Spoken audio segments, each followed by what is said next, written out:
Later that night, Alice ushered Hira into the car. Alice hadn't wanted to take the kid with her, but Hira had pleaded and worn her down. With the news of Ruth's death, she had felt too raw to say no. Still, she'd warned the kid about the night's activities. They had business to take care of, and it wouldn't be pleasant. Hira had to be brave. Alice was glad to see, and she wanted to come anyway. The girl seemed eager to grow into her role, and so far, everything she'd been asked to do she had done. And done well. They picked up Maggie and stopped at the pub they knew Mike frequented. They ordered a few pints to pass the time and waited. All the while, Alice watched Mike like a lioness watching her prey. The wanker downed one whiskey after another and threw games of darts, his aim becoming progressively worse as he grew more and more pissed. She watched his every move, his every expression, hate boiling inside her. What was it with men who used women like they weren't people? What gave them the bloody right to treat women like they didn't have a mind and heart of their own? Like they ought to lie down or give over all of themselves? It was bollocks. All of it.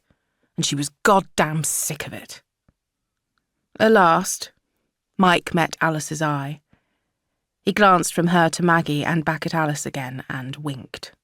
The bloody nerve of him. He thought he was pulling one over on them, but the tosser was about to find out what she and Maggie thought of him and his terrible manners. After an hour had gone, Hira wiggled in her chair, but she never complained. She was a good girl, knew when to keep her mouth shut. Finally, the barman yelled for last call. Mike ordered a final whiskey and started a game of darts. A shit example of a game, really, and Alice rolled her eyes as he missed the board not once, but 3 times.